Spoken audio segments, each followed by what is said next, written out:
Olá, está no ar o programa Segurança do Trabalho na TV, que vem trazendo informações e dicas sobre a prevenção do acidente de trabalho e do adoecimento ocupacional. Aqui no canal 39.1 da TV Câmara e no canal do YouTube SST na TV. E o programa de hoje vamos falar sobre Setembro Amarelo. O que é o mês de Setembro Amarelo?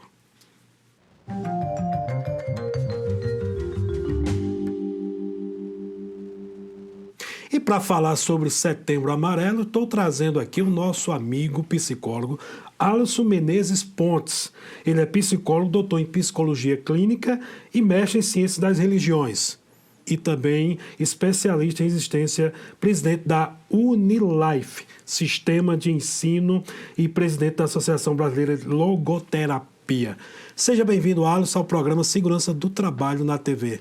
Eu que agradeço, é um prazer poder estar aqui com vocês, compartilhando sobre um tema tão pertinente, tão atual e tão importante.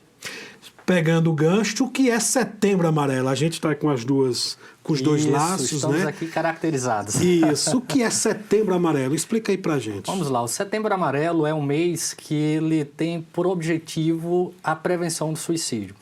Então, é um movimento que foi criado pelo CVV, que é o Centro de Valorização da Vida, pela Associação Brasileira de Psiquiatria e pelo Conselho Federal de Medicina. Então, desde 2015, né, assim como nós temos o Outubro Rosa e o Novembro Azul... E também o Abril Verde, Pronto. Que é o mês da saúde e segurança do trabalho. O Abril Verde. Isso. Então, foi estabelecido o Setembro Amarelo, né? O Setembro Amarelo ele tem justamente esse objetivo, de alertar a sociedade para um problema tão atual, um problema tão presente que é a perspectiva do suicídio. Né, aproveitando a deixa, então, para falar sobre o que é o suicídio, né, o que é esse fenômeno que, de alguma maneira, é tão complexo, mas que tem ganhado cada vez mais espaço dentro da nossa sociedade, infelizmente. Então, o suicídio é a possibilidade de atentar contra a própria vida. Né, deriva de dois radicais, que quer dizer especificamente aquela pessoa que tenta tirar a própria vida. Mas vamos pensar um pouquinho sobre esse fenômeno, né? Eu acho que um aspecto importante a nós esclarecermos é que esse não é um fenômeno que tem apenas um único gatilho, um único fator que desenvolve ou que desencadeia esse comportamento. É um fenômeno que nós chamamos de multifatorial, tem diversos aspectos que, de alguma maneira, estão ligados a esse fenômeno. E a gente precisa compartilhar um pouquinho sobre esses aspectos, até para que as pessoas possam compreender, para que as pessoas possam identificar sinais de alerta que facilite para que a gente possa acolher as pessoas que estão passando por isso. Então vamos lá, alguns aspectos importantes para nós compreendermos, né? O primeiro deles é que o suicídio efetivamente ele está ligado a um profundo estado de sofrimento. Eu costumo dizer que, geralmente, as pessoas elas não tentam tirar a própria vida, mas elas pensam em dar fim a uma profunda dor, a um profundo sofrimento. E o Setembro Amarelo vem com esse objetivo não apenas de esclarecer sobre o suicídio, né, de esclarecer sobre esse fenômeno, mas, acima de tudo, de promover uma cultura de vida, de levar as pessoas a compreenderem que mesmo com sofrimento, mesmo com dor, com lutas, com frustrações, com decepções, ainda assim vale a pena viver. Que vale muito mais a pena se livrar da dor e não da vida, porque, afinal de contas, a vida ela é um bem supremo. Né? Então, ela sempre é a melhor opção. Então, nesse sentido, o Setembro Amarelo vem com esse objetivo de alertar a população para um fenômeno tão presente, mas também de fomentar essa cultura de vida, de levar as pessoas a entenderem que, apesar da profunda dor, é possível pedir ajuda, é possível encontrar locais onde nós poderemos receber esse acolhimento e essa ajuda e enfrentarmos as dificuldades da nossa vida. Então, falando um pouquinho sobre o que é esse fenômeno, como ele acontece, como ele se desenvolve, né? É um fenômeno que ele realmente está presente em todas as classes sociais. Nós estamos vendo esse fenômeno das pessoas mais pobres, mas também naquela classe de pessoas mais ricas, né? E é interessante que não tem classe social, não tem raça, não tem cor, não tem sexo. Idade, né? Idade, ele está presente desde crianças, nós estamos vendo casos de crianças que têm cometido suicídio, mas estamos vendo também casos de adultos e idosos. Nós temos uma prevalência, principalmente ali entre jovens e idosos, né, de pessoas que tiram a própria vida. Nós temos também alguns fatores de risco que nós chamamos, que são algumas categorias que estão mais suscetíveis, como, por exemplo, né, adultos, jovens, idosos, homens estão mais suscetíveis, porque os homens eles cometem mais o ato. Nós temos, por exemplo, pessoas que ou são divorciadas, ou são solteiras, ou são viúvas. Elas estão mais suscetíveis. Então, de alguma forma, o casamento é um fator protetor. E eu costumo brincar dizendo quando nós cuidamos bem desse casamento, né? Nós temos um exemplo, homossexuais, eles são mais suscetíveis em virtude de todo o preconceito, de todo estereótipo que há. Nós temos também, né, por exemplo, pessoas com transtornos mentais, elas têm muito mais probabilidade de cometer o suicídio.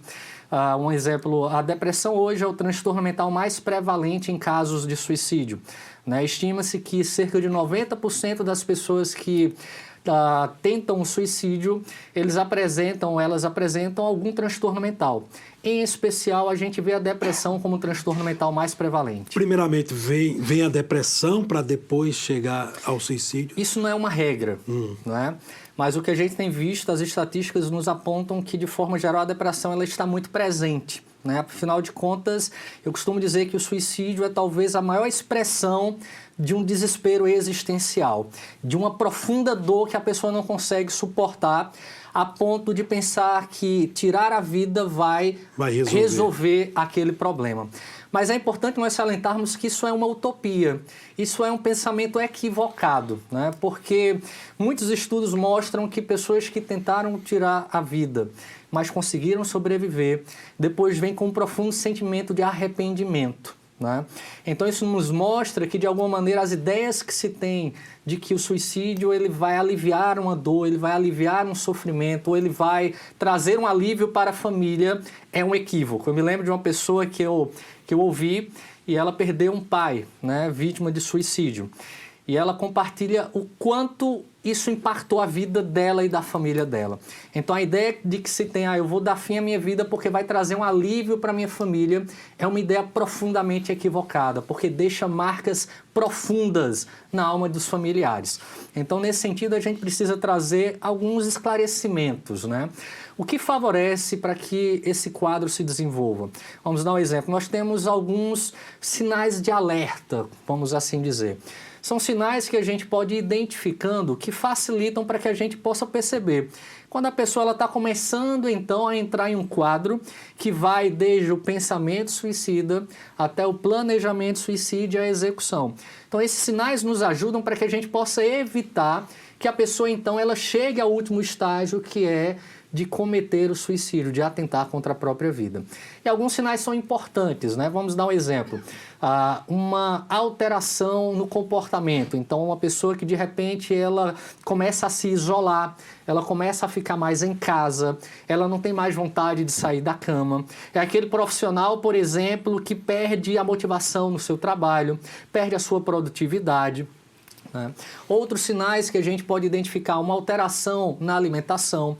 Então, ou ela passa a comer demais, fruto de uma ansiedade, ou ela passa a comer menos, a se privar da alimentação. A gente vê também a alteração no sono, ou um sono excessivo, né? Ou uma diminuição desse sono, uma insônia. Ela passa a não mais conseguir dormir, ou para conseguir dormir ela usa de artifícios como alguns medicamentos, né, para poder voltar a dormir. Outros sinais que a gente pode estar identificando são sintomas, por exemplo, da depressão. Eu costumo falar da anedonia. O que é a anedonia? É a incapacidade de sentir prazer. É a incapacidade, por exemplo, de sentir prazer na atividade profissional, de sentir prazer nas atividades diárias, de sentir prazer no lazer, na atividade com a família. Então a pessoa literalmente ela deixa de sentir prazer e satisfação naquilo que a vida lhe apresenta. Esse é um aspecto importante. Um outro aspecto, um outro sintoma que nós podemos identificar é a apatia. A apatia, nós poderíamos fazer um paralelo com a perspectiva de perda de sonhos, né? Uma perda de perspectiva futura. A pessoa passa a perder a sua esperança perante a própria vida. Ela passa a entrar em um quadro de estagnação existencial, vamos assim dizer. Né? Como se ela entrasse numa zona de conforto e ali ela literalmente entregasse os pontos, né? Então são sinais de alerta que nos ligam aí essa luz, para que a gente possa perceber, poxa, será que primeiramente eu estou entrando nesse caminho, Ou será que tem algum parente ou amigo meu que porventura pode estar, né, entrando em uma situação como essa? E eu queria fechar, né, pensando no seguinte: nós temos sem dúvidas a depressão como o mal do século, né? Mas eu queria pensar também um pouquinho além da depressão. Existe um psiquiatra vienense chamado Viktor Emil Frankl. Frankl, ele é criador de uma abordagem que é muito estudada na psicologia e na psiquiatria, chamada logoterapia e análise existencial. A logoterapia é uma abordagem que ela trabalha a partir da perspectiva do sentido para a vida, né? E ele nos traz uma reflexão muito interessante, né? Ele diz assim: olha, talvez um dos grandes males da nossa sociedade hoje é que as pessoas perderam o propósito da sua existência. Elas não conseguem mais encontrar sentido para a sua vida. E eu posso compartilhar como psicólogo clínico, Nivaldo, que um dos discursos mais presentes na nossa prática clínica hoje é de que as pessoas elas perderam a razão de viver. Eu lembro de um paciente que eu atendi que ele me disse assim: Dr. Alisson, eu estou como se estivesse à deriva no mar, envolto de uma grande névoa sem saber para onde ir. Outro me disse assim: a minha vida perdeu a sua cor. É como se estivesse tudo preto e branco. Né? Outro me disse assim, literalmente: Alisson, eu perdi a razão de viver. Eu não tenho mais nenhuma motivação para permanecer vivo. Então, diante dessa realidade, né, o Dr. Frankl ele nos apresenta uma esperança, uma luz no fim do túnel, né, de que, a despeito dos nossos sofrimentos, das nossas dores, mesmo em meio às profundas dificuldades que nós vivemos, ou como eu costumo dizer para os meus pacientes, ainda que estejamos nos quartos escuros das nossas existências, é possível nós encontrarmos um sentido diante da dor. É possível nós sobrepujarmos o nosso sofrimento e encontrarmos um sentido até mesmo nesse sofrimento.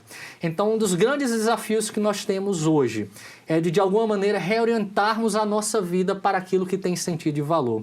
É de fazer com que as pessoas elas possam resgatar a sua capacidade de compreender para que elas existem. Que elas não existem por acaso. Não, existe um propósito para nós existirmos.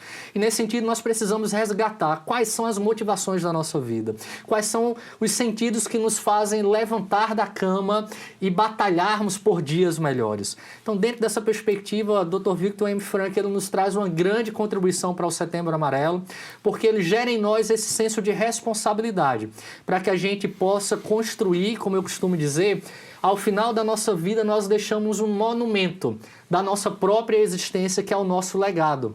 Então, nesse sentido, ele nos desafia para que nós possamos usar a dor e o sofrimento não como algo que vai sucumbir à nossa vida, mas como algo que de alguma maneira vai torná-la mais bela, como algo que de alguma maneira vai fazer com que nós possamos crescer e possamos nos tornar pessoas melhores, né? Então, dentro dessa perspectiva, o grande desafio que nós temos no Setembro Amarelo é também esse, é de levar as pessoas a acreditarem que, a despeito dos nossos sofrimentos, das nossas lutas e dores, nós podemos sim usar isso como combustível, como instrumento para nos tornarmos pessoas melhores, para que a gente possa chegar ao final da nossa existência e apresentar para a sociedade o monumento mais belo que nós poderíamos construir.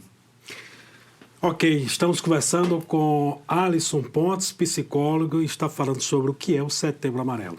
Belíssima explanação. Vamos ao intervalo e voltamos já já conversando sobre o Setembro Amarelo.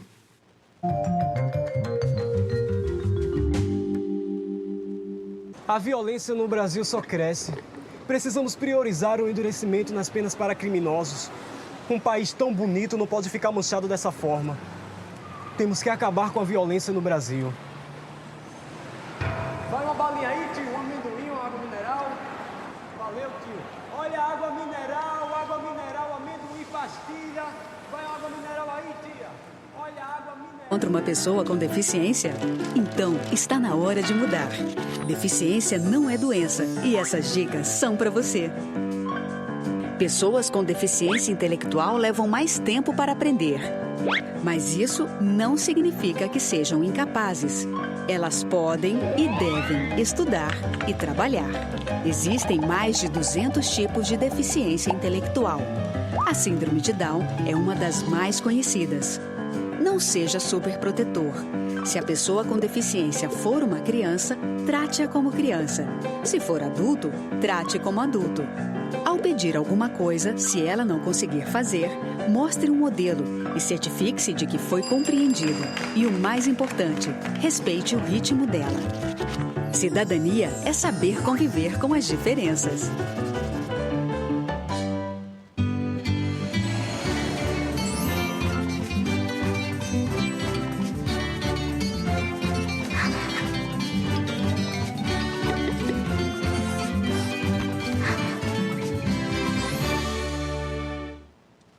Decreto legislativo. Regula matéria de competência exclusiva do Poder Legislativo, sem que haja necessidade de sanção do prefeito da capital.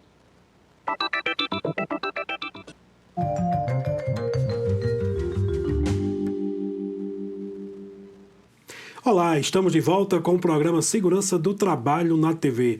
Siga nosso Instagram, @SST na TV. Você que é de outro estado, você acompanha o nosso programa através do canal do YouTube SST na TV. E voltamos a conversar com ele, o psicólogo Alisson Pontes, sobre o Setembro Amarelo. Alisson, nos últimos anos, né, com essa crise, a questão toda, vários trabalhadores, né, tivemos vários casos de vários trabalhadores cometerem suicídio. O que vem a um trabalhador fazer isso, tirar sua própria vida? É verdade, né? Eu costumo até pensar que vai mais além, não apenas nos últimos anos, Nivaldo, mas talvez nas últimas décadas. Né? Nós temos visto aí cada vez mais um número maior de profissionais, às vezes até mesmo dentro do ambiente de trabalho, que chegam a atentar contra a própria vida. Né? E nós temos visto, por exemplo, algumas doenças mais contemporâneas, né? Não só a depressão, mas, por exemplo, a síndrome de burnout, né? Que é caracterizado como uma profunda estafa física, emocional, né? Como se literalmente aquela energia vital que nós temos, ela fosse aos poucos se desfalecendo, né? E geram uma profunda tristeza, um cansaço excessivo. E nós temos hoje um número altíssimo de profissionais sofrendo com esse mal. Além, logicamente, da ansiedade e da depressão, também são dois transtornos extremamente presentes dentro do contexto do trabalho. Nós podemos pensar em diversos fatores, né? Fatores que de alguma maneira estão ligados a esse adoecimento do trabalhador. Então, por exemplo, algumas categorias que o nível de estresse que os profissionais são submetidos é muito elevado. Então, por exemplo, nós temos nos profissionais da segurança pública, para você ter uma ideia, é um dado tão alarmante. O suicídio hoje mata em alguns estados mais policiais do que policiais que morrem em combate. Veja que dado alarmante. Nós temos a depressão hoje como transtorno que mais tem acometido profissionais, que tem afastado profissionais do trabalho. Né? Então, são dados que nos ligam um sinal de alerta. O que está acontecendo? Né? Por que os profissionais estão adoecendo tanto? Por que nós temos, por exemplo, profissionais de saúde ou profissionais da educação, que são profissionais que têm a responsabilidade de cuidar do outro, mas que estão adoecendo.